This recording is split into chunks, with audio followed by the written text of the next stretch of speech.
If you've ever seen a comic book movie and are a fan of the genre, you know who Sam Raimi is. You know that he delivered the Spider-Man trilogy in the early 2000s and is now returning for Doctor Strange in the Multiverse of Madness. And he comments on the new level of expectations of taking on a Marvel project and how it's completely different than directing Spider-Man back in the day, and that the expectation bar of quality has risen.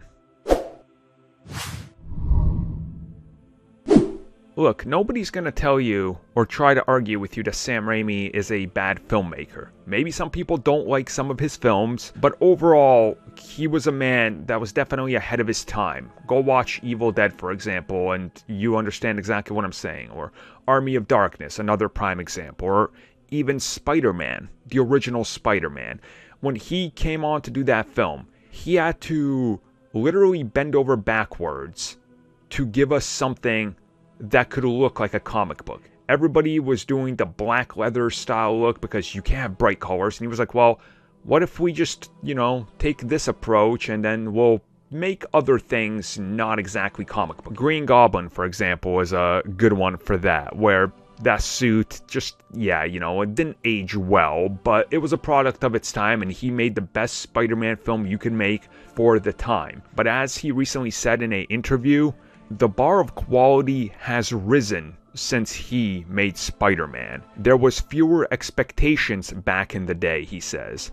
And he says that he remembers Kevin Feige from back in the day and how he's a producer and what he does now and how he formulates a story, and says he knows the characters and story better than anybody. And it's something that when he decided to take on Doctor Strange, he realized that comic book movies have evolved so far. You can't do Spider-Man again.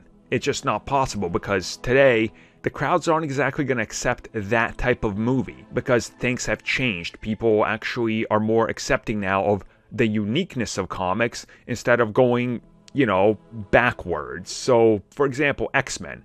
The next X-Men iteration, they're going to have outfits. They're going to have colorful outfits. They're each going to have personality. In 2000, trying to sell Fox on, hey, guess what? They're going to have these yellow spandex. That's a no-go. That never would have worked. And Raimi definitely tells you that, look, the expectations for me and Doctor Strange are super high. And I think he understands what he has to deliver, because he's got to deliver to the Spider-Man Raimi fans, and he's got to follow up to MCU standards, but also craft his own vision. That's a lot of pressure. So, hats off to him, because we're all hoping for the best.